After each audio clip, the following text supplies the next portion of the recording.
Usually parishioners come to me with short questions about faith, about life, about everyday concerns. But sometimes behind these words lies a whole world of pain. I saw this recently in the eyes of one man. His voice was quiet, but there was more weight in his words than in a shout. Today I will share his story with you.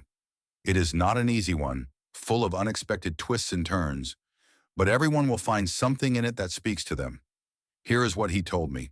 My name is Clarence Everett. I am 62 years old, and I have been driving city buses in Cheyenne, Wyoming for 38 years. Since the death of my wife Ruth 8 years ago, I have been living in our old house on Cedar Street with my youngest daughter, Verona. My older son, Dexter, moved to a neighboring town, got married, had children. He lives his own life, as an adult man should.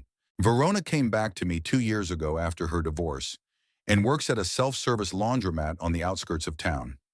Our house is solid, 2 stories, built back in the 70s. Ruth used to be very proud of it, especially the kitchen overlooking the backyard, where she grew tomatoes, basil, and parsley in neat rows. That Tuesday was particularly difficult from the very morning. I woke up at 5:30 as usual, had coffee and toast, and read the local newspaper, which reported on the latest scandal in the city council and the new road they were planning to build west of the city. Ruth always laughed at my habit of reading the newspaper at breakfast, saying that the news only spoiled my appetite. Maybe she was right. Most of the news is indeed joyless. All day long, I drove passengers along Route number 7 from the train station to the shopping center on the other side of town. It's a long route across the whole of Cheyenne with 23 stops and endless traffic jams on Central Avenue. The bus is old, red and white, manufactured in 2007. The transmission has been malfunctioning for 6 months, and the air conditioning works intermittently. The fleet management promises a replacement, but promises and reality are two different things. There were all kinds of passengers. In the morning, it was mostly workers heading to the industrial zone, students from the local college, and elderly people who prefer public transportation to their own cars. In the afternoon, there were more women with children and unemployed people running their own errands. In the evening, it was workers again, tired, silent, dreaming only of getting home. Several passengers were particularly memorable that day. In the morning, an elderly man with a cane sat down next to me, an Iraq War veteran, judging by his cap. He talked to me the whole way about his grandson, who had enrolled in the military academy. He was proud of the boy, as could be seen from the way his eyes lit up. At lunchtime, a group of teenagers sat down, noisy, with music in their headphones that could be heard throughout the bus. Usually this annoys me, but for some reason that day I was indulgent towards them. Youth is youth. The most unpleasant was a middle-aged woman who sat down around 3 o'clock in the afternoon. She was fat, sweaty, and carrying a bag stuffed with some kind of purchases. She argued with her husband on the phone the whole way, discussing family problems for the whole bus to hear. She spoke rudely, unattractively, and swore every other word. The other passengers looked at her disapprovingly, but no one said anything. I also kept quiet. It's better for a driver not to get involved in such matters, unless a passenger is threatening safety. By the end of my shift, my back was aching so much that I could barely get out of the driver's seat. 38 years behind the wheel are taking their toll. My spine, knees, shoulders, everything protests against sitting in the same position for hours on end. Dr. Harris, our family doctor, has hinted several times that it's time to think about a lighter job. But what else can I do besides drive a bus? And the pay isn't bad. I have insurance, and I'll get a decent pension if I make it to 65. At the depot, Jerry the mechanic just shook his head as he looked at my old red and white bus. Jerry was a smart guy with golden hands, but even he couldn't work miracles with equipment that had long since served its purpose. "Clarence, it's time to retire this old clunker," he said, wiping his hands on a greasy rag. "Only God knows how much longer it will last. The engine will soon give out completely, and the air conditioner is already barely working." "What can we do?" I replied. "I drive what they give me.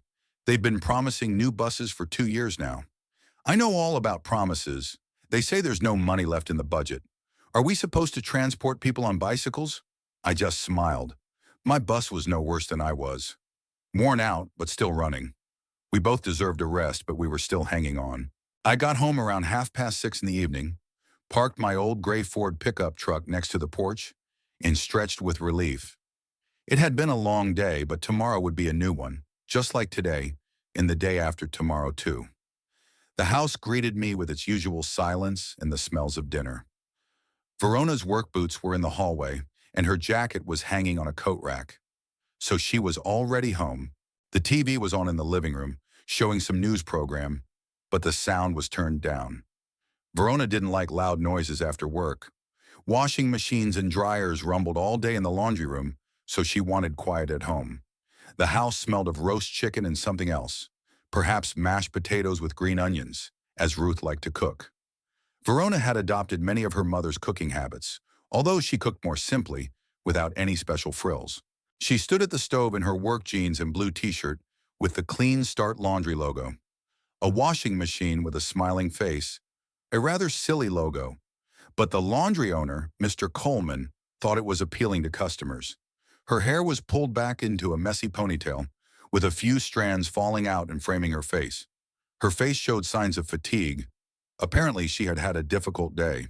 Working in a laundry is hard. Washing, drying, ironing, folding laundry, cleaning the premises, working with customers. The pay was low, but Verona was grateful for that too. After her divorce from Kyle, she had to start all over again. She turned around when she heard me hang my keys on the hook by the door, an old habit Ruth had instilled in me.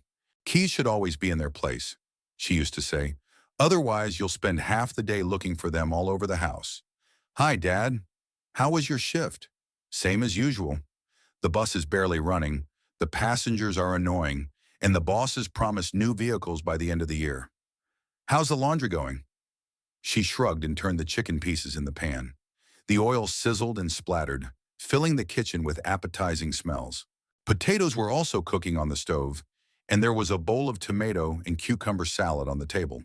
Fine. Mr. Coleman was complaining about the powder suppliers again, saying the quality has gone down and the prices are going up. The big dryer broke down, and the repairman won't be here until tomorrow. I had to explain to the customers why their clothes would be ready later. Verona had never been very talkative, especially after her divorce from that jerk Kyle, who had left her for some girl from Denver. Kyle worked as a salesman at a car dealership and considered himself a great connoisseur of life, but in reality he was just a womanizer. When he found out that his new girlfriend was pregnant, he left Verona and moved to Denver to be with her. Of course, he doesn't pay child support. Taking him to court is expensive and troublesome. But that evening, there was something different about her, a kind of liveliness that I hadn't seen in months. Her movements became more energetic, her eyes sparkled, and her lips stretched into a small smile every now and then. It was as if a light bulb had been turned on inside her that hadn't been lit for a long time. We sat down to dinner at the old dark oak kitchen table that remembered Ruth's time. She had bought it at an antique store in Denver when we were newlyweds. The table was heavy and solid, with deep knife marks and hot pot stains, but it was still sturdy. Furniture should last forever, Ruth used to say, unlike modern plywood, which falls apart after a couple of years. Verona arranged the food on plates, blue ones with a small floral pattern from the set Ruth had left behind. She poured me coffee from an old coffee maker and herself some cold iced tea from a large glass jar she always kept in the refrigerator. It's hot in Wyoming in the summer, so you don't really feel like drinking hot drinks. For a while, we ate in silence, as usual. The chicken turned out well, golden brown, juicy, with a crispy crust. The mashed potatoes were fluffy, with pieces of green onion and butter. The salad was fresh, the tomatoes sweet, probably local from the Johnson's farm outside of town.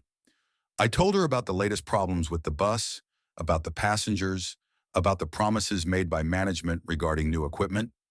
She told me about the broken dryer in the laundry room, which a repairman from Laramie had been working on all day. The guy was young but smart, quickly found the problem, and ordered the necessary part. However, the part would only arrive in a week, and in the meantime, they had to work with 3 machines instead of 4. The customers are unhappy, she said, sipping her tea, especially Mrs. Thompson. She brought her sheets and tablecloths and wanted to pick them up tomorrow when her relatives arrive. I had to explain that appliances don't break down on schedule. What did she say? She said she'll go to another laundry, but there are only 2 other laundries in town, and the lines there are even longer than ours. We continued to eat and talk about everyday matters. I mentioned the new driver they had hired for route number 3, a young guy who had recently moved from Montana and seemed to be quite capable. She told me about a new employee at the laundry, a girl named Skylar from the local reservation, who turned out to be very responsible and a quick learner. She's a smart girl, Verona said. She wants to go to college to study accounting, and while she's working for us, she's saving money for her education. Mr. Coleman is pleased with her and says that employees like her are rare. That's good. Young people need help if they want to study. After the main course, Verona brought out the apple pie she had baked the day before. The pie turned out almost like Ruth's. The crust was crumbly, the apples were sweet with a hint of tartness, and the cinnamon was just right. Verona learned to cook from her mother, although not right away. As a teenager, she was more interested in friends and music than cooking. "Dad," she said suddenly, putting down her fork, "I wanted to tell you something." I looked up from my plate. There was a hint of hesitation in her voice, as if she had been thinking about these words all day. But at the same time, I could hear excitement, even joy. "I'm listening." "I'm seeing a guy," she continued, not looking at me, playing with the pie crumbs on her plate. "His name is Braden?" Braden Ripple. The name didn't ring a bell, which wasn't surprising. Cheyenne isn't that big of a city, about 60,000 people. But it's not so small that you know everyone by name, especially young people. They come and go, change jobs, move from apartment to apartment. "How long have you known each other?" I asked, trying to sound calm and interested, not like a father checking up on his daughter. "A few weeks. We met at the Hunter's Corner when I was there with Christy and Emma from the laundry. The girls decided to celebrate Christy's birthday and invited me along." The Hunter's Corner is a local bar on Main Street, not the worst place, but not the best either. It's a mid-range establishment where workers go after their shift, young people go on weekends, and sometimes families go for dinner. The food there is pretty good, especially the burgers and steaks.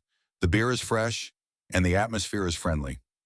I'd been there a couple of times with Orville, my old friend who loved their bacon burgers and French fries. "How is he?" Verona finally looked at me, and I saw something like happiness in her eyes. I hadn't seen her like that in a long time. Her eyes were shining, her cheeks were slightly flushed, and her lips were stretched into a shy smile. After her divorce from Kyle, she was depressed, withdrawn, and rarely smiled. But now she seemed to have come alive. "He's nice, Dad. He's cheerful, attentive, and caring. We have a good time together. He's interested in my work, asks about you, about the family. Not like Kyle, who only talked about himself." "What does he do? Where does he work?" "He's looking for a job right now. He used to work in construction, but the project ended and the company laid off some of its employees." "An unemployed builder, then." "That's not surprising. Construction in Wyoming is seasonal, and many people are out of work in the winter. But it's already July, the height of the construction season, so it's strange that he hasn't found anything yet. Although maybe he's just picky or looking for something specific." "How old is he?" 26, 2 years younger than her. "Not a big deal. The difference is small. Although after her divorce from Kyle, I hoped she would find someone more serious, more mature, with a stable job and clear plans for the future. But Verona is a grown woman, 28 years old, and she has the right to make her own choices. My job is to support her, not control her." "Where is he from? Is he local?" "Yes, he grew up here in Cheyenne. He graduated from the same school as me, just a few years later. It's strange that we never met before, but that sometimes happens in big schools." I nodded. There were over 1,000 children in the city school, so it was quite possible not to cross paths, especially if there was a few years difference in age. "I'll introduce you sometime," she added hopefully. "I think you'll like him. He respects his elders. He's polite, well-mannered." "Of course we will." "It would be interesting to meet the man who made my daughter happy." Verona smiled more broadly, and I knew I had said the right thing. My approval was important to her, even though she hadn't asked for it directly. After her failed marriage to Kyle, she had become more cautious in relationships. But at the same time, she needed her family support more than ever. The conversation smoothly moved on to other topics. She told me more about Skylar, a new employee from the reservation. It turned out that the girl was not only responsible, but also very smart, quickly mastering all the intricacies of working with different fabrics and stains.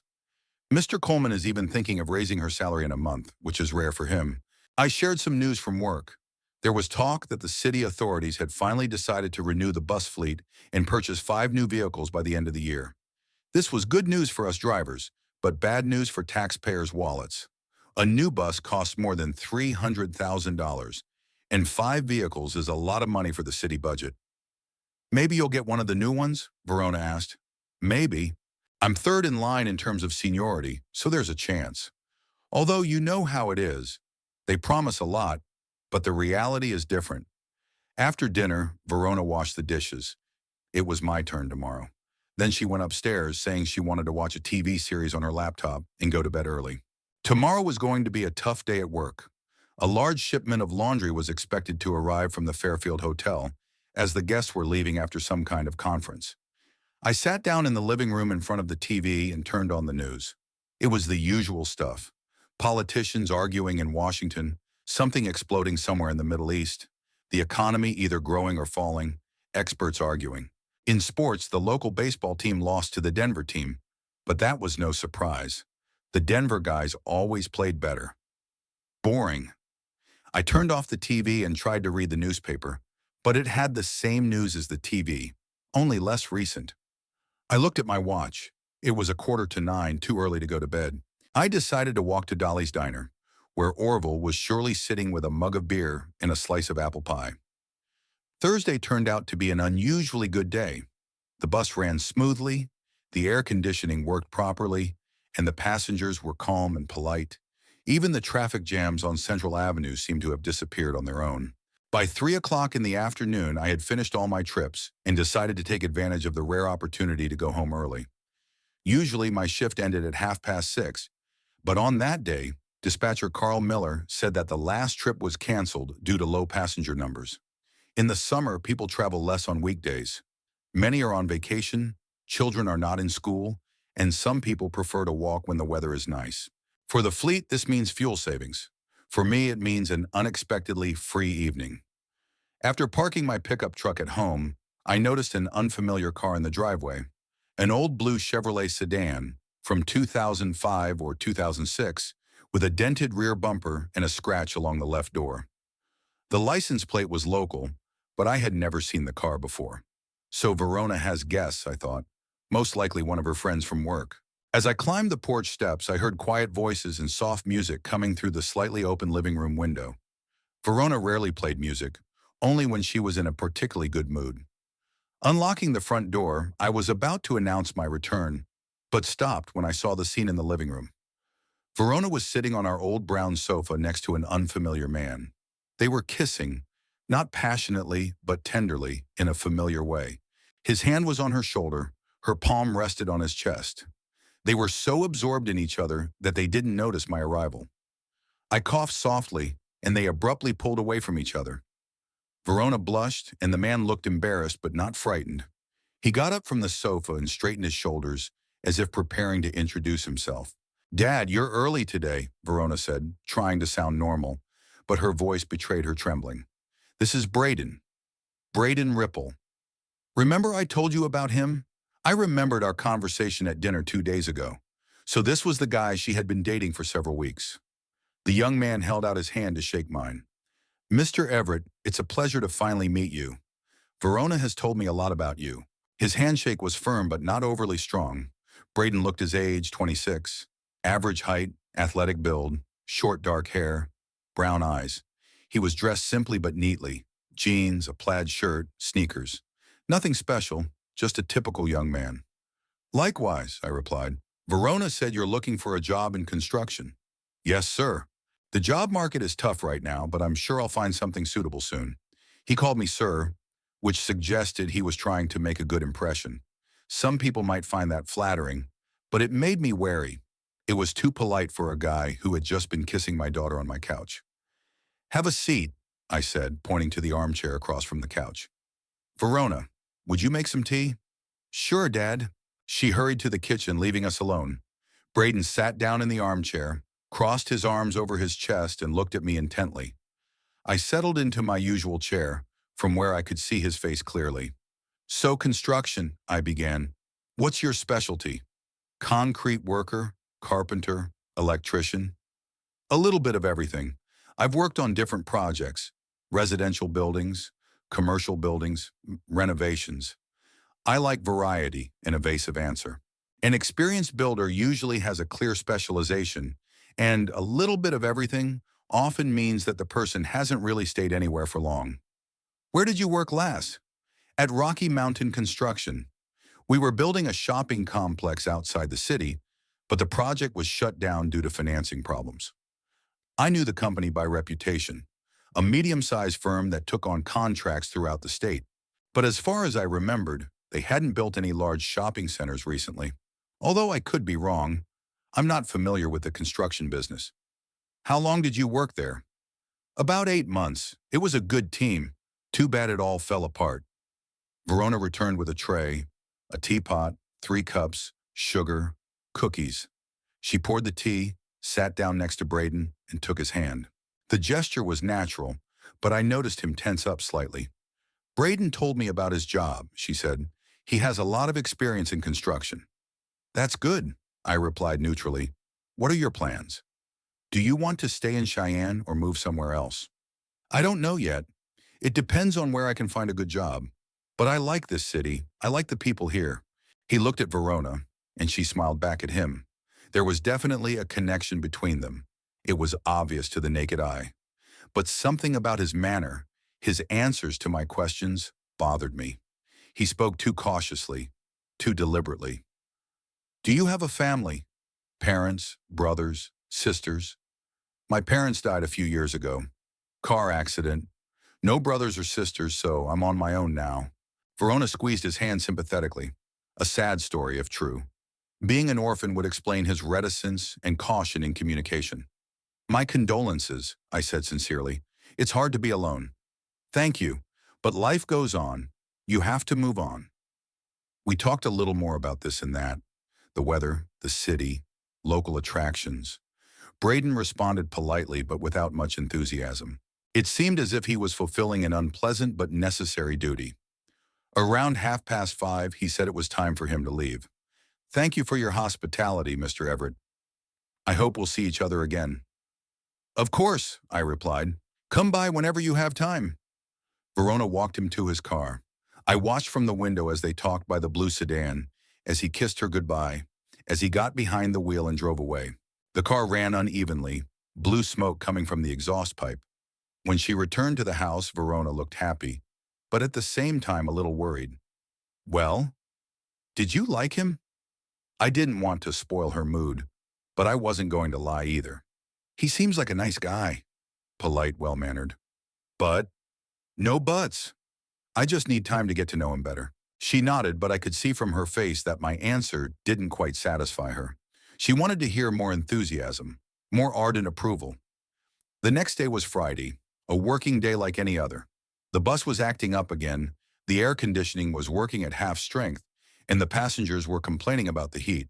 But my thoughts were not occupied with work, but with yesterday's acquaintance with Braden. Something about him made me wary, but I couldn't put my finger on it. On Friday evening, Verona went on a date with Braden. "To the movies," she said. She came back late, around midnight, happy and talkative. She talked about the movie, the restaurant where they had dinner, and their plans for the weekend. I listened, happy for her, but I couldn't shake my unease.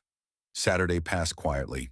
I did some chores around the house, mowed the lawn, fixed a leaky faucet in the kitchen, washed the car. Verona worked until lunchtime, then met up with her friends, and was with Braden again in the evening. She came home even later than on Friday. Sunday began with a phone call from Dexter. My eldest son called early in the morning and said he wanted to come over with his family for lunch. We hadn't seen each other in a long time. I was delighted. Dexter, his wife Melissa, and their 2 children visited us no more than once a month. They had their own life in Laramie. Dexter worked as a railroad mechanic, a good stable job with a decent salary and benefits. 5 years ago, he married Melissa, a nurse at the local hospital. They had 2 children, Jacob 7 and Emily 4. They lived in their own house on the outskirts of Laramie, half an hour's drive from Cheyenne. Dexter was the complete opposite of Verona. Practical, level-headed, not prone to impulsive decisions. He did well in school, stayed out of trouble, and decided on a career early on. After the Army, he worked as an assistant mechanic for a year, then enrolled in technical college and earned a degree. He married thoughtfully to a girl he had known for 2 years. At first, Verona didn't want to attend the family dinner. "I have plans with Braden," she said at breakfast. "Maybe you could invite him too," I suggested. "Dexter can meet him." She paused, considering the suggestion. "I don't know, Dad. It's too soon.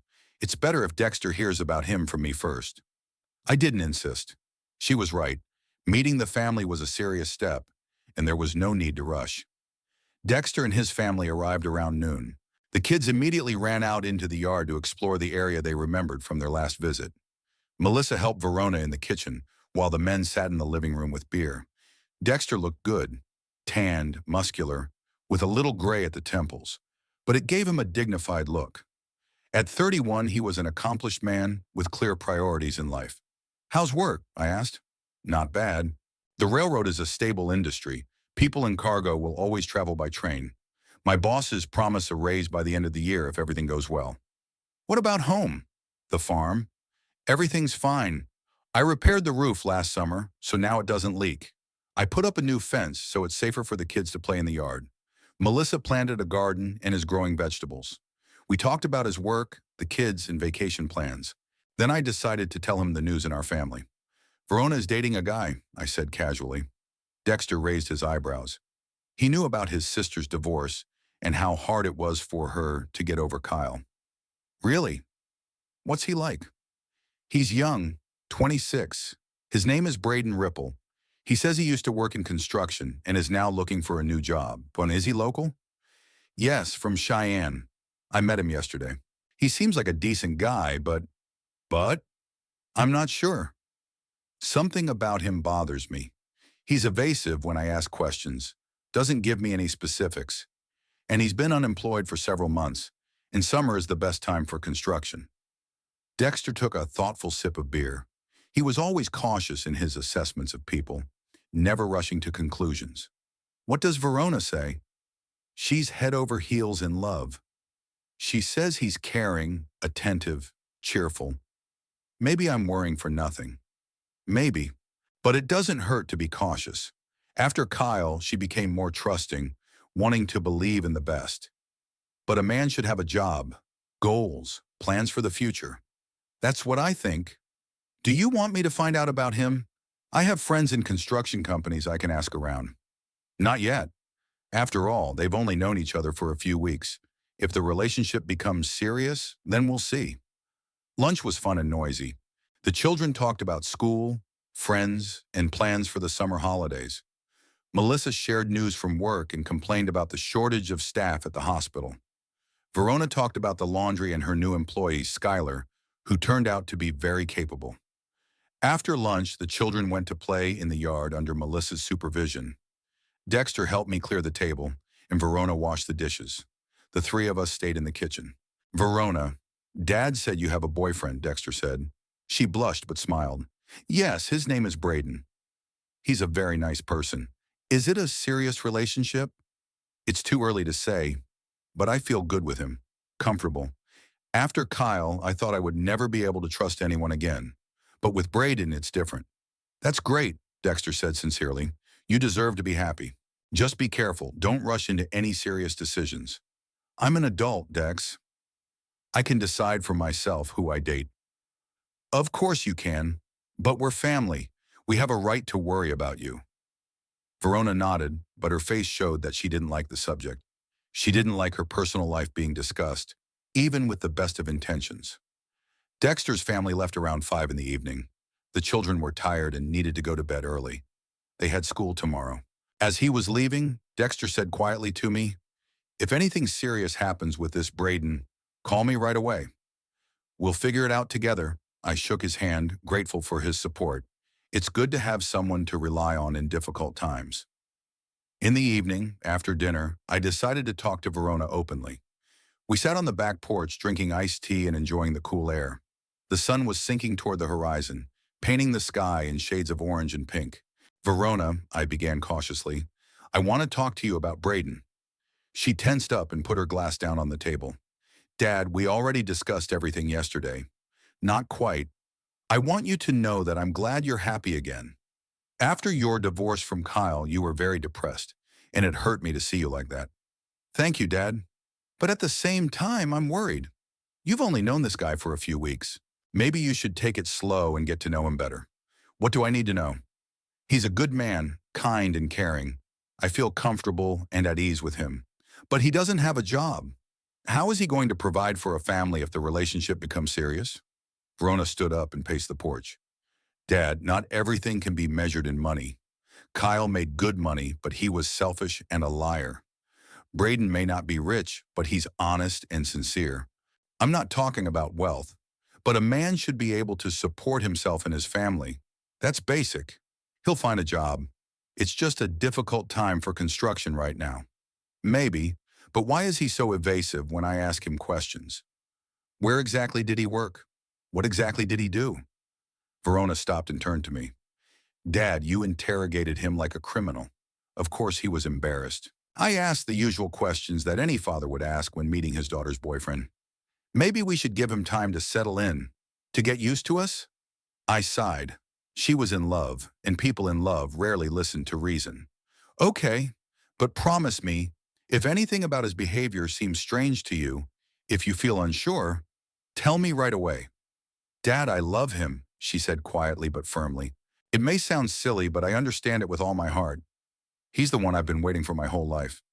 The words hit me like a bucket of cold water. Love. She was talking about love after only a few weeks of dating. It was dangerous. Verona? No, Dad. I know what you're going to say, that it's too soon, that I need time, that after Kyle I should be more careful. But you can't fool your heart. I love him, and he loves me. Did he tell you that? Not with words, but I can see it in his eyes, feel it in the way he treats me. I realized it was useless to argue. When a woman is in love, she doesn't listen to reason. All that's left is to wait and hope that everything will work out. All right, I said softly. If you're happy, then I'm happy. I just ask you not to make any rash decisions. Love is good, but life isn't just about feelings. I understand, Dad, and I appreciate your concern. But please let me figure out my relationship on my own. Don't interfere unless I ask for help. I nodded, though I felt uneasy. Verona was a grown woman and had the right to make her own choices. But my father's heart sensed danger, even if my mind couldn't identify it. That evening, lying in bed with a book, I thought about my conversation with my daughter. Maybe I was being too suspicious. Maybe Braden was just a normal guy who had gotten himself into a difficult situation at work. Time would tell, but I decided to keep a close eye on developments. Monday began as usual, up at 5:30, coffee and toast, watching the morning news. Outside the window, a light rain was falling, which is rare for Wyoming in July. Summers here are usually dry and hot, but nature sometimes has surprises in store.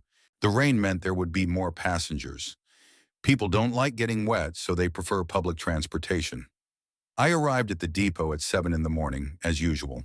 My old red and white bus was in its usual spot, and Jerry the mechanic was already working on another bus's engine.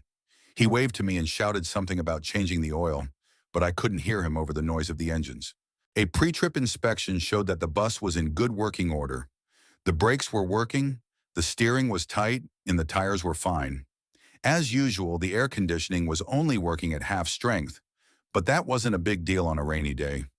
Passengers are more likely to freeze than suffer from the heat. The first trip went smoothly. People got on wet and unhappy with the weather, but they were quiet. The bus smelled of dampness and wet clothes. At the final stop at the shopping center, I got out to stretch my legs, bought a hot coffee and a ham sandwich at a kiosk. The second trip also went without incident. By lunchtime, the rain had almost stopped. The sun came out and the passengers' mood improved. The children who were traveling with their mothers to go shopping were no longer whining, but were looking out the windows at the wet streets with interest. After lunch, dispatcher Carl Miller asked me to come up to the office. I had to fill out some insurance paperwork. The office was on the second floor of the depot's administrative building, And to get there, I had to climb an old metal staircase, which, according to the management, had been scheduled for replacement for about 5 years. The staircase was steep, the steps narrow, and the railings covered with peeling paint. In rainy weather, the metal became slippery, but I usually climbed carefully, holding on to the handrail. That day, I was also taking my time, but something went wrong. On the seventh or eighth step, the sole of my work boot slipped on the wet metal. I tried to grab the railing, but my right hand slipped and I lost my balance. The fall lasted only a few seconds, but it seemed like an eternity. I had time to think how stupid it was to fall down the stairs at 62, like a clumsy teenager. I landed badly with my right hand outstretched, my whole weight on my wrist. I heard the bone crack immediately, and then a wave of nauseating pain washed over me. My hand was hanging at an unnatural angle, my fingers unresponsive. "Clarence!" What happened? Jerry was the first to come running at the sound. "I think I broke my arm," I said, trying not to show how much it hurt. "Don't move. I'll call an ambulance." The next half hour passed in a blur. The medics arrived, immobilized my arm, gave me painkillers, and took me to the city hospital. In the emergency room, the doctor on duty, a young guy in his 30s, examined my arm and sent me for an x-ray. "It's a fracture of the radius," he said, studying the images. "It's quite serious. You'll need a cast for about 6 weeks. You may need surgery, but first we'll see how the bone heals." While they were putting the cast on, I asked the nurse to call Verona at work. I explained the situation, asked her not to worry, and said that my life was not in danger. She rushed to the hospital an hour later, pale and frightened. "Dad, how are you feeling?" "What do the doctors say?" "It's a fracture, but not critical. 6 weeks in a cast and everything will be fine." Thank God, I was so scared when they called me from the depot. We drove home in her small car, an old red Honda she bought after her divorce. The ride was uncomfortable. His right arm in a cast made it difficult to fasten his seatbelt, and every movement was painful, despite the painkillers. "Maybe I should take a week off," Verona suggested. "To take care of you." "No need. I'll manage. It's my arm that's broken, not my leg. But it will be hard for you to do everything with one hand." "I'll learn. The main thing is that I can't drive the bus for now. It's good that I have insurance." At home, she helped me settle into my chair, made tea, and prepared a light dinner. I felt helpless. I couldn't really eat or drink, and even holding a book was difficult. I'd been right-handed all my life, and now I had to learn to do everything with my left hand. Braden arrived in the evening. Verona must have called him and told him about my accident. He expressed his sympathy and offered his help. "If you need anything, to carry something heavy, fix your car, let me know, Mr. Everett." "Thank you," I replied, although I wasn't used to accepting help from strangers. Braden stayed for dinner. Verona cooked, and he set the table, poured water, and helped me cut the meat. It was awkward, a grown man who couldn't eat properly on his own. But Braden was tactful and didn't show that he noticed my helplessness. "What do the doctors say?" he asked. "Will it heal quickly?" "About 6 weeks in a cast. I'm not as young as I used to be, and bones heal more slowly. It's okay. The main thing is that I didn't need surgery." My uncle broke his arm too, and he was in a cast as well. But afterwards, it was even better than before the fracture. After dinner, they sat in the living room watching some movie. I went upstairs to my room. Climbing the stairs with one hand turned out to be more difficult than I thought. I had to go slowly, step by step, holding the railing with my left hand. The following days merged into a monotonous sequence. I woke up, ate breakfast with my left hand, read, watched TV, and dozed in my chair. Verona left for work, came back for dinner, cooked, and cleaned up. In the evenings, Braden would come over, at first for a short time, then for longer and longer. By the end of the week, I noticed that he was acting more freely. He didn't ask permission to open the refrigerator. He turned on the TV himself, changed channels. He sat in my chair when I was in the kitchen. Small things, but they added up. "Braden is a great help," Verona said when I cautiously hinted at this. "He can see that you're having a hard time, so he's trying to make your life easier." Maybe she was right. Maybe I just wasn't used to having strangers in the house. After Ruth died, only relatives in Orville visited occasionally, and now there was a young man who felt at home here. On Friday evening, exactly 1 week after the fall, A conversation took place that changed everything. Braden left earlier than usual, saying he was meeting a friend. Verona and I were left alone, sitting in the kitchen drinking tea. "Dad," she began hesitantly, "I wanted to talk to you about something." From her tone, I knew it was going to be something serious. "I'm listening." "The thing is, after your fall, I've been thinking a lot. What if it had been more serious? What if you had been seriously injured and ended up in intensive care? But nothing serious happened. Not this time. But next time it could be worse. You're not young anymore, Dad. Your job is hard and stressful." I didn't understand what she was getting at, but I sensed something was up. "What are you suggesting?" "I think we need to better protect your assets. Your house, your car, your savings. If something happens to you, if you need expensive treatment, the hospital may seize your assets." "I have insurance." "Insurance doesn't cover everything, and medicine is expensive these days, especially if you need surgery or rehabilitation." I began to understand where this was going. "So what are you suggesting? Transfer the house to me. Formally, you'll live here as usual, but legally I'll be the owner. Then the hospital won't be able to take the house for debts." The proposal stunned me. The house was Ruth's and my main achievement, the result of 30 years of living together. We bought it when we were young, paid off the mortgage in 25 years, and put our hearts and souls into every renovation. "Verona, this is a serious decision. We need to think it through carefully." "I've already thought it through. I've been thinking about it for over a week. This is the only way to protect your property." "What about Dexter? He's your brother too. He has a right to inherit. We'll work something out with him. The main thing right now is to secure the house." I felt that something was wrong here. Too hasty, too insistent. "I need time to think." "There's no time, Dad. The longer we wait, the greater the risk. If something happens to you tomorrow, it will be too late." "But nothing has happened to me yet. My hand will heal, and everything will be as before." "What about next time?" You can see how quickly things can change. The next morning on Saturday, Verona brought me breakfast in bed, which she had never done before. Oatmeal, toast, coffee, fresh orange juice. She was unusually attentive, asking how I was feeling and offering to help. "Dad, I spoke to a lawyer yesterday," she said when I had finished breakfast. "He said that transferring property within the family is a common practice to protect against medical debts." "Which lawyer?" "A friend of Braden's. He specializes in family law." Braden again. Somehow he had become involved in our family affairs. "What did he advise?" "To draw up a deed of gift as soon as possible. He says there's a special procedure, and everything can be done quickly and inexpensively." "Verona, let's not rush into anything. I want to talk to a lawyer myself and explore all the options." "But why waste time?" "My friend has already figured everything out and even brought the forms. She took several sheets of paper, folded in half, out of her purse. "Here, you just need to sign." He said it could be done right at home. No need to go to a notary. I reached out my left hand for the papers, but she pulled them back. "Careful, Dad. There are several copies. You might crumple them." "Let me read it." "It's all standard stuff. A regular gift deed. You trust me, don't you?" "It's not about trust. I want to understand what I'm signing, but you're right-handed and your arm is in a cast. It's uncomfortable for you to hold the papers. Put them on the table. I'll read them." Verona hesitated, but finally laid the documents out on the bedside table. I tried to read, but it was uncomfortable to turn the pages with my left hand, and the text was printed in small font. "Give me my glasses," I asked. "Dad, trust me. Everything's fine.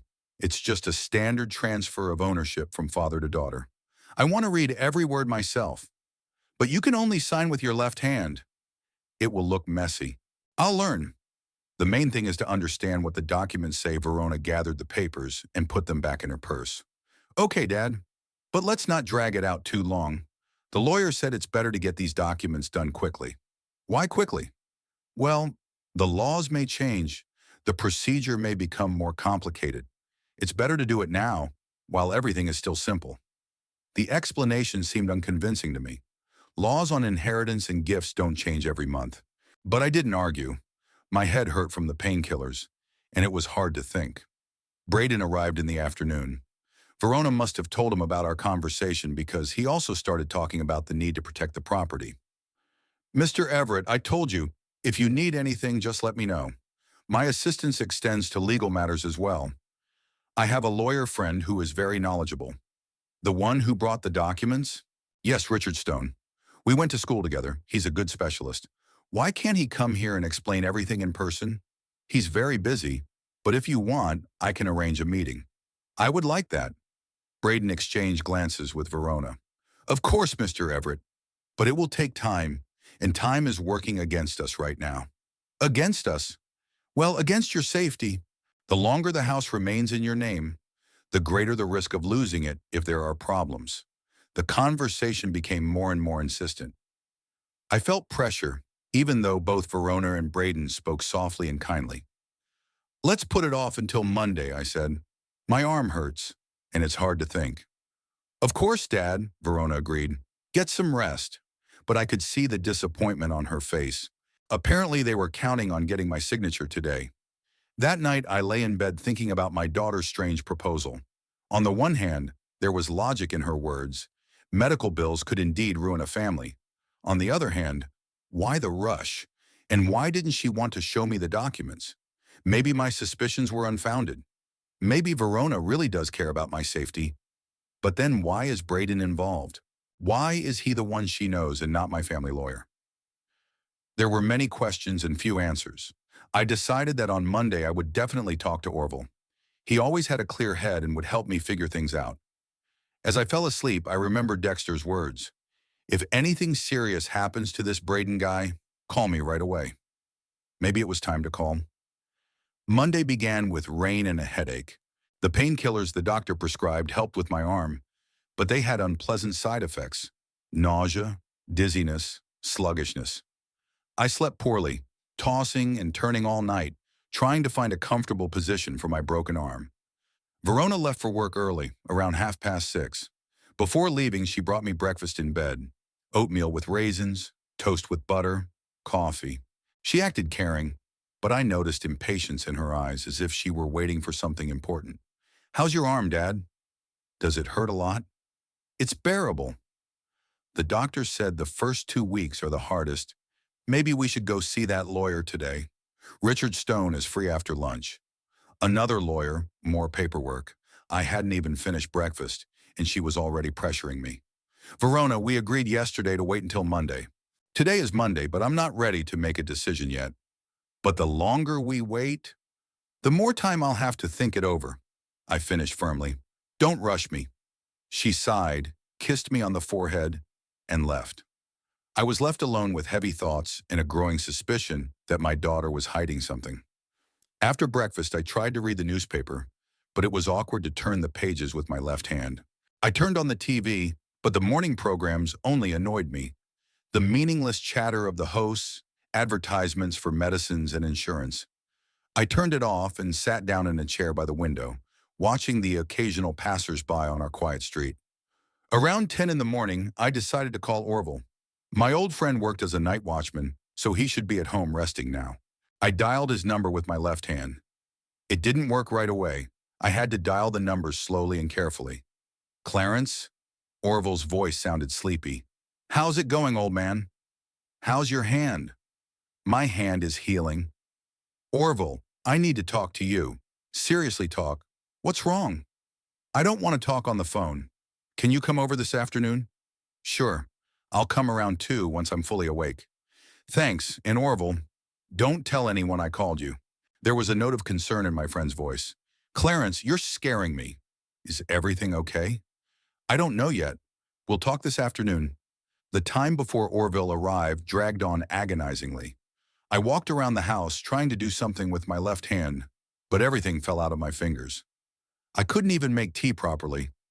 The kettle is heavy and you can't hold it with one hand. At 1:30, I heard a knock on the back door, the one that led to the yard. Orville always came in through the back door. It was more convenient and familiar that way. I opened the door and let my friend into the kitchen. Orville looked worried. His gray hair was tousled, his eyes red from lack of sleep, and he was dressed in old jeans and a faded shirt, but his gaze was sharp and attentive.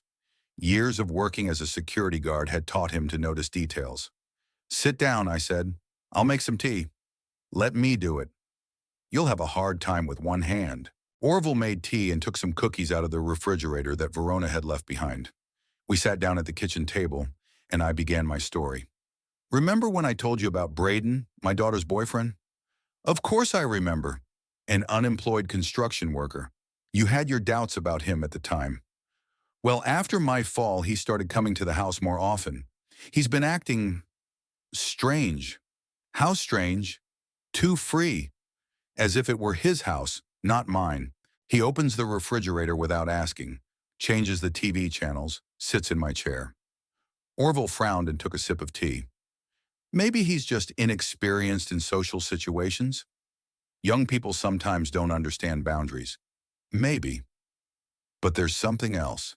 Verona is offering to transfer the house into her name. What? Orville almost choked on his tea. Why? She says it's to protect against medical debts. She says that if something happens to me, the hospital can seize the property. Clarence, that's complete nonsense. You have insurance. It covers most of the costs. And for the rest, there are government programs. I think so too. But she insists, says there's no time, everything needs to be done urgently. Did she show you the documents? She brought some papers, but she wouldn't let me read them. She says it's all standard, a normal gift deed. Orville shook his head. Clarence, this reeks of a scam a mile away. No one refuses to show documents if everything is above board. That's what I think. But she's my daughter. How can I suspect her? Is this Braden involved in the deal? You bet. He brought in a lawyer friend who brought the documents. He also insists on urgency. Orville thought for a moment, drumming his fingers on the table. Listen, where are the documents now? With Verona. In her room, probably. Can you get them? Why? I have a cousin, Merritt. He's a notary public and has been working for 30 years. If we show him these papers, he'll tell us right away what's what. The idea seemed reasonable to me. A professional notary would understand the documents better than I would. But how can we get them? Verona hides them. Where is she now? At work. She won't be back until 6, so we have time. Let's try to find them. We went up to Verona's room on the second floor. I hadn't been there in a long time. After the divorce, my daughter had set up her own personal space, and I didn't intrude without an invitation. The room was tidy, but personal items were scattered everywhere. Cosmetics on the dressing table, clothes on a chair, books and magazines on the nightstand. Orville methodically searched the desk, while I tried to look inside the closet with one hand. The documents were found quickly. In the top drawer of the desk, under a stack of old letters, several sheets of official-looking paper, fastened with a paperclip. Here they are, Orville said, taking the documents. Let's go to Merritt right now. What if Verona notices? We'll take a picture with our phone and put them back. She won't notice. Orville took out his old smartphone and took pictures of each page. The quality wasn't perfect, but the text was legible. Then we carefully put the documents back in their place. Let's go to Merritt, Orville said. If this is a scam, it's better to find out now than when it's too late. Merritt Hutchins' office was located in the business center of the city, on the 3rd floor of an old brick building. It was a small office with 2 rooms, a reception area and a study. The secretary, a middle-aged woman with gray hair, recognized Orville and immediately showed us to the notary. Merritt was older than Orville, about 64, tall, thin, with a neat gray beard. He was dressed conservatively in a dark suit, white shirt, and blue tie. Behind him, diplomas and certificates hung on the wall, and a family photo stood on the table. Orville, what brings you here? Merritt rose from the table, shook hands with his cousin, then with me. And this must be Clarence, whom you've told me about. Yes, he's my best friend. Merritt, we have a delicate request for you. We sat down in comfortable leather chairs in front of the notary's desk. Orville quickly explained the situation and showed photos of the documents on his phone. Merritt listened attentively, nodding occasionally. I see. Let's take a look at these papers. He took the phone, turned on the desk lamp, and began to study the photos. His face grew increasingly serious. After a few minutes, he put the phone down and looked at me. Clarence, I'm afraid I have bad news for you. My heart skipped a beat. What is it? It is indeed a real estate gift agreement. But the recipient is not your daughter. Not my daughter? Then who? Braden Daniel Ripple. According to the document, you are transferring ownership of the house at, he gave our address, to him free of charge. All real estate is transferred to him completely and unconditionally. I felt the blood drain from my face. So Verona had lied. So they were going to rob me with the help of my own daughter. That's not all, Merritt continued. While you were here, I decided to check this Braden in the database. He has a criminal record. What kind of criminal record? Fraud. 3 years ago, he defrauded an elderly woman in Casper, convincing her to invest money in a non-existent business. He received a 2-year suspended sentence and a fine. My God, Orville whispered. There are also several civil lawsuits from creditors. This man is a professional con artist. I sat silently, digesting the information. My daughter, my own daughter, had tried to steal my house. For some crook she had known for only a few weeks. Merritt, if I sign these documents, will I be able to cancel the deal later? Theoretically, yes, if you can prove that you signed under duress or while incapacitated, but in practice it's very difficult and expensive. It's better not to sign at all. What should I do with my daughter? That's no longer a legal issue, but a family one. But I advise you to be careful. If they've gone this far, they may try to force you to sign. We thanked Merritt and left the office. Outside, I stopped and leaned against the wall. My head was spinning, either from the painkillers or from shock. Clarence, are you okay? Orville asked with concern. I don't know. I can't believe Verona is capable of this. People do stupid things when they fall in love, especially after a difficult divorce. But stealing her own father's house, maybe she doesn't fully understand what she's doing. Maybe this Braden guy has messed with her head. We got into Orville's car, an old Ford pickup, and drove to my house. On the way, I thought about what to do next. How to talk to my daughter. How should I deal with Braden? Should I call the police? Orville, what if I just tell them I know the truth? That's dangerous. If they realize their plan has failed, they might try something else, or they might just disappear. Then what? We need to catch them in the act. Have them bring the documents again and pretend you're ready to sign. But instead of signing, call the police. I don't know. Verona is my daughter after all. Clarence, she tried to steal your house. The house you and Ruth worked your whole lives for. Orville was right. Sentimentality had no place here. The people closest to me tried to rob me. At home, we returned the documents to their place in Verona's room. Then we sat down in the kitchen and thought about a plan of action. Orville suggested various options, from calling the police immediately to trying to talk some sense into Verona. What if we talk to Dexter first, I suggested.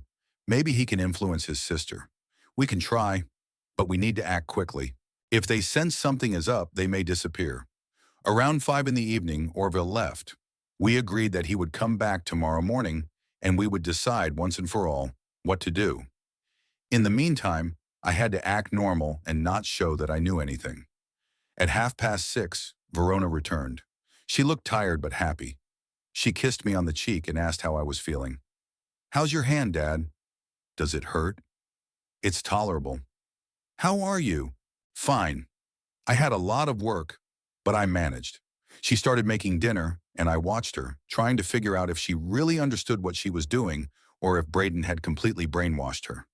Dad, she said, cutting vegetables for a salad, I spoke to Richard Stone today. He can come tomorrow evening to draw up all the documents tomorrow? Yes.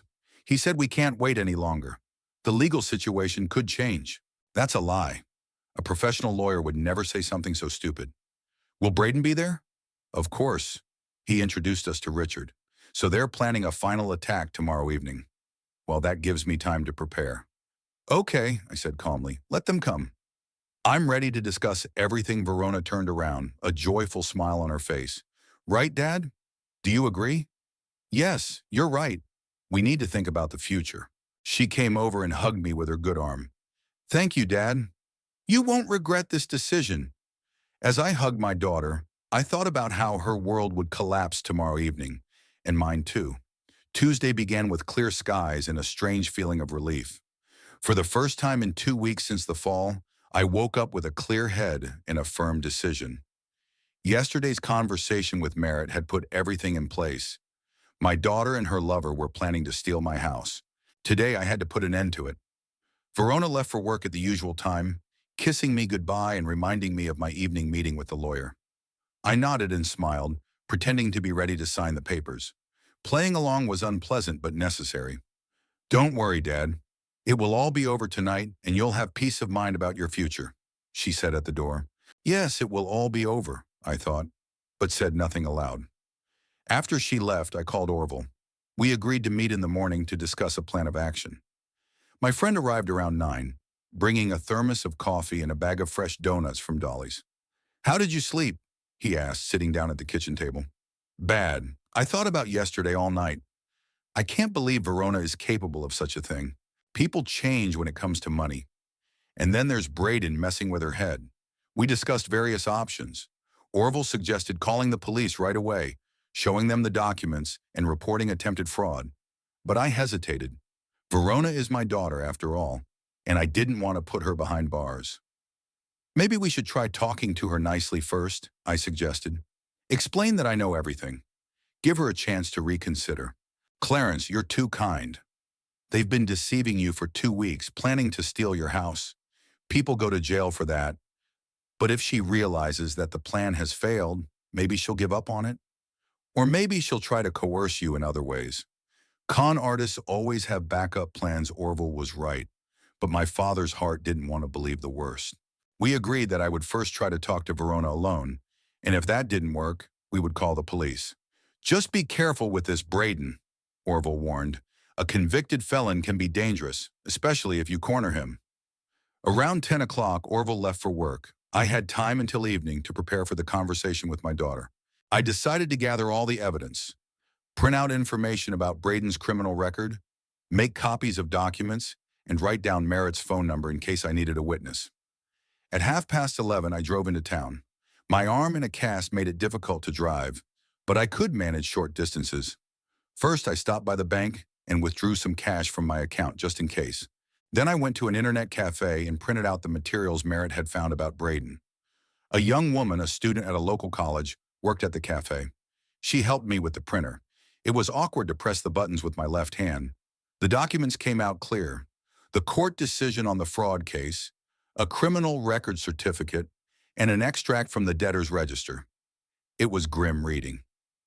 Grandpa, is this your grandson?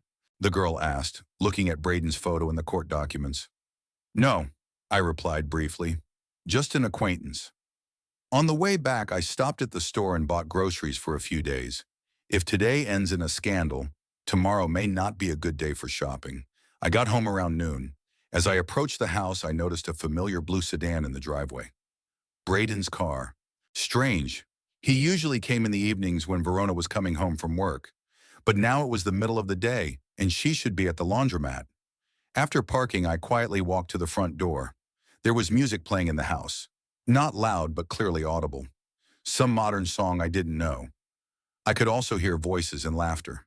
So Verona really was home, even though she should be at work. I unlocked the door and entered the hallway. The music was playing in the living room, but there was no one there. The voices were coming from above, from the second floor, from my bedroom. What were they doing there? As I climbed the stairs, I heard sounds that left no doubt about what was happening in my room. A rage rose up in me that I hadn't felt in years. The last time I was this angry was when I found out about Kyle's betrayal. But this was worse. Kyle was a stranger, and Verona was my own daughter. The bedroom door was ajar. I pushed it open and went in. They were so absorbed in each other that they didn't notice my arrival. "What's going on here?" I shouted. They jumped apart. Verona grabbed the sheet and covered herself. Braden jumped out of bed and backed away toward the window. There was fear in his eyes, but no shame. "Dad." Verona was pale, her lips trembling. "We didn't expect. You're supposed to be at the laundry. I have the day off today. I forgot to tell you." Braden silently pulled on his underwear, looking around for the rest of his clothes. He acted cocky, but I could see he was scared. "And you decided to do this in my bedroom? In my bed?" "Dad, we didn't want to upset you." "Upset me?" My voice rose to a shout. "You're going to steal my house and now you're defiling my bed." Verona's face contorted with surprise. What are you talking about? What theft? Don't pretend. I know all about your documents. I know that the house is supposed to go not to you, but to this crook. Braden froze, half-dressed. I saw understanding in his eyes. The plan had been revealed. Mr. Everett, let's talk calmly. Shut up, I barked. I don't want to hear a word from you. I left the bedroom and went into the next room, where there was an old wardrobe. In the far corner, behind the winter coats, was a hunting rifle, a double-barreled shotgun that I had bought 20 years ago, but had hardly ever used. Ruth didn't like hunting, and after her death, I somehow lost interest in it. It was difficult to reach the gun with my left hand, but my rage gave me strength. I checked. Both barrels were loaded. The cartridges were old, but they should fire. I returned to the bedroom. Braden had already put on his jeans and was looking for a shirt. Verona sat on the bed wrapped in a sheet, her eyes full of tears. Dad, what are you doing? Why do you need a gun? I raised the double-barreled shotgun and pointed it at the ceiling. Get out of my house, I shouted at Braden. Now! Hey, take it easy. He raised his hands. No one's going to hurt anyone. I'm counting to 3. 1. Mr. Everett, let's not do anything stupid. 2. Braden rushed to the window. The bedroom window overlooked the backyard, second floor, 4 meters high. But the guy apparently decided it was better than staying with an angry old man with a gun. 3. I pulled the trigger. The shot was deafening. Plaster fell from the ceiling. There was a smell of gunpowder. Verona screamed. Braden didn't wait for the second shot. He threw open the window and jumped out. He landed awkwardly on the lawn, rolled over, jumped up, and ran across the backyard to the neighbor's property. He was running in just his jeans, barefoot, and still couldn't find his shirt. I went to the window and watched him disappear behind the miller's fence. He runs well for an unemployed man. He must have experience. It's not the first time he's run away from angry owners. Dad, you're crazy, Verona sobbed. You could have killed him. I could have, but I didn't, although I really wanted to. I put the gun in the corner and sat down in the chair by the window. My hand hurt from the recoil, but it didn't matter. The main thing was that I got rid of that parasite. Get dressed, I said to Verona. We need to talk. She pulled on the robe that was hanging on the back of the chair. Her face was red from crying. Her hair was tousled. She looked pitiful, but I felt no pity for her. Sit down, I said, pointing to the edge of the bed. She sat down, clasping her hands on her knees. Dad, I can explain everything. Explain. Explain how you were going to steal my house. I wasn't going to steal it. I wanted to help you. Help? I took the printouts I had made that morning out of my pocket. Here's some information about your friend. A criminal record for fraud, several civil lawsuits. A professional con artist. Verona took the papers with trembling hands and began to read. Her face grew paler and paler. That can't be. Braden isn't like that. And this, I showed her a photocopy of the documents, is the deed of gift. See who the house is being transferred to? Not you, Braden Daniel Ripple, your crooked lover. But he said it was for my protection. He told you a lot of things, and you believed him. You believed a stranger more than your own father. Verona read the documents, tears dripping onto the paper. I didn't know. He said the lawyer had made a mistake, that everything would be corrected later. You're lying. You knew perfectly well that you were deceiving me. You spent 2 weeks persuading me to sign the papers. You wouldn't let me read them. Dad, Shut up, I shouted. Enough of your lies. You were going to take away the house that your mother and I built over 30 years for some scoundrel you've known for a month. I love him. Love him. He's using you, just like he used that woman in Casper. And you fool, you're falling for his stories. Verona sobbed, rocking back and forth. What am I supposed to do now?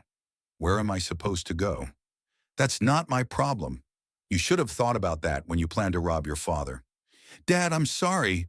I've done some stupid things, but I'm your daughter. Daughter? I looked at her with disgust. A daughter doesn't steal from her father. A daughter doesn't bring crooks into her parents' house. A daughter doesn't engage in debauchery in her dead mother's bed. The last words hit her harder than a slap. She cringed and covered her face with her hands. Pack your things, I said calmly. I'll give you an hour. Pack a suitcase and leave. Dad, don't kick me out. I have nowhere to go. Go to your Braden, since he's more important to you than your family. But where can I find him? He ran away. You'll find him. Con artists always have backup hideouts. What if I don't find him? Then you'll learn to live on your own. You're 28 years old, it's time. Verona stood up and walked to the door. She turned around on the threshold. Dad, if I leave now, will you ever forgive me? I thought for a few seconds. I don't know. Maybe. If you realize what you've done, if you truly repent, and in the meantime, get out of my house, and don't come back until you've come to your senses. She went upstairs to her room. I stayed in the bedroom, cleaning up the plaster that had fallen from the shot. There was a fist-sized hole in the ceiling. I'd have to fix it. But that was a minor detail. The main thing was that I had gotten rid of the parasites. I spent the next hour in the living room, listening to Verona pacing around her room, packing her things. Sometimes I could hear her sobbing, but I didn't go up to her. Pity is a bad advisor in such matters. Around 4 o'clock, she came down with 2 large bags, clothes, cosmetics, documents, everything she could carry. She left the rest behind. I've packed, she said quietly. The keys. She took a bunch of keys out of her pocket. The house, the car, the laundry room. She put them on the table in the hallway. I'm leaving the car. It's registered in your name. I nodded. I had bought the car when she got a job at the laundry. Do you have any money? A little. Enough for a few days. She picked up her bags and walked to the door. She stopped without turning around. Dad, I really didn't mean to hurt you. It's just, I loved him so much. Go, I said, and remember this house will always be your home, but only when you become my daughter, not an accomplice to crooks. She left, closing the door behind her. I went to the window and watched her walk down the street with her heavy bags, a small, lonely figure on an empty road. My heart ached, but I stood firm. Some lessons can only be learned through pain. Orville called in the evening. How's it going? Did you talk to your daughter? I did. I kicked her out of the house. Seriously? How did she take it? Badly. But there was no other way. And that Braden guy? He jumped out the window and ran away when I fired a shot into the ceiling. You shot? I had to. I caught them in my bed, Orville whistled. You're something else, old man. Are you going to call the police? I don't know yet. Maybe they'll disappear on their own when they realize the plan has failed. Or maybe they'll try something else. Be careful, but they never showed up again. Neither Verona nor Braden. The house became quiet and empty, like in the first months after Ruth's death. Only then the emptiness was from grief, and now it was from disappointment. In the end, I stated 3 simple truths. First, you can't change the past, but you can change the future. Second, everyone has the right to their own boundaries. Third, a person's strength is manifested in their ability not only to forgive, but also to make decisions for themselves. Now, I want to ask you, would you forgive or would you draw a line under it? Write your opinion in the comments and tell us where you're listening to us from.